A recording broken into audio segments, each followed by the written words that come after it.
سرخط مهمترین خبرها وحشت F-35 ها از آسمان ایران. پدافند هوشمند ایران معادلات نبرد الکترونیک را دگرگون کرد. خبر مهم محسن رضایی از موافقت ترامپ با آزادسازی بخشی از اموال ایران و ابراز نگرانی آژانس انرژی اتمی از افزایش فعالیت‌های نظامی در محدوده نیروگاه زاپروژیا. سلام، وقت شما بخیر. به این سرویس خبری از کانال آنلاین نیوز خوش آمدید. در حالی که رسانه‌های غربی از تسلط کامل جنگنده‌های F-35 و F-15 بر آسمان ایران در هفته‌های نخست جنگ خبر می‌دادند، اسناد به دست آمده و اظهارات منابع نظامی نشان می‌دهد که معادله در میانه میدان جنگی تغییر محسوس کرده است. جمهوری اسلامی ایران نه تنها از شوک اولیه جنگ الکترونیک جان سالم به در برد، بلکه سامانه‌های پدافندی خود را چنان تطبیق داد که آمریکا و اسرائیل را مجبور کرد تا تاکتیک‌های گران قیمت خود را کنار بگذارند و به موشک‌های دور ایستا پناه ببرند. با گزارش منابع وابسته به پنتاگون، در ماه اول درگیری از 28 فوریه 2026 نیروی هوایی اسرائیل و آمریکا با اتکا به سیستم‌های جنگ الکترونیک پیشرفته مانند هواپیمای G-18E گراولر و پادهای AN/ALQ-99 توانستند شبکه راداری ایران را مختل کنند. اما چیزی که غرب پیش بینی نمی‌کرد واکنش سریع و مبتکرانه تهران بود.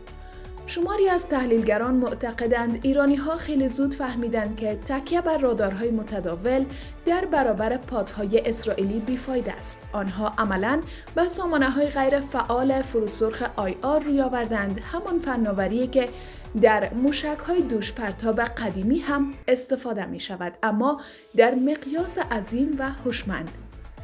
در عمل سامانه‌های مانند کاوش و فجر که قابلیت رهگیری امواج حرارتی بدنه جنگنده‌ها حتی F-35 را از فاصله 60 کیلومتری دارند، به ستون فقرات پدافند ایران تبدیل شدند.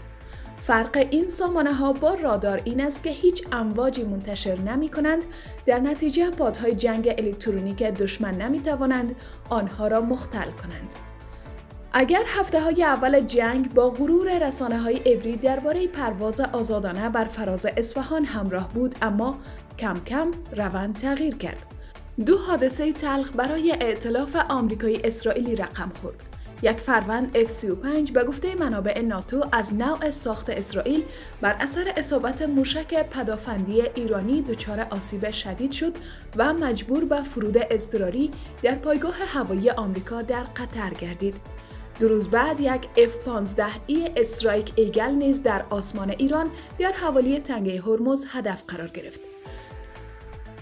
و خبر مهم محسن رضایی از موافقت ترامپ با آزادسازی بخشی از اموال ایران. محسن رضایی گفت ترامپ آزادسازی بخشی از دارایی‌های بلوکه شده ایران را قبول کرده، ولی حاضر نیست علنی اعلام کند. محسن رضایی گفت ترامپ با آزادسازی 24 میلیارد دلار از دارایی‌های بلوکه شده ایران موافقت کرده، اما با صراحت این موضوع را اعلام نمی‌کند. وی با بیان اینکه امروز ملت آمریکا به مستعمره اسرائیل تبدیل شده است، گفت توان بازدارندگی کشور به سطحی رسیده که ترامپ قمارباز حتی از مذاکره با ایران هراس دارد. وی افزود ایران نخستین کشوری است که موفق شده جنگنده‌های پیشرفته F-35، F-15 و هواپیماهای آواکس آمریکا را در هم بشکند. رضایی گفت جنگ نامتقارن یکی از ابتکارات سپاه پاسداران است. در این نوع نبرد پهپادهای چند هزار دلاری بر موشک‌های چند میلیون دلاری غلبه می‌کنند و قایق‌های تندرو و ارزان قیمت توان مقابله با ناوهای هواپیمابر چند میلیارد دلاری را پیدا می‌کنند. وی افزود این نبرد موجب جهش قدرت جمهوری اسلامی در سطح جهان شد و اگر این حمله رخ نمیداد، بسیاری از مردم دنیا از ظرفیت و اقتدار نیروهای مسلح و مردم ایران آگاه نمی شدند. و در اخیر ابراز نگرانی آژانس انرژی اتمی از افزایش فعالیت‌های نظامی در محدوده نیروگاه زاپروژیا.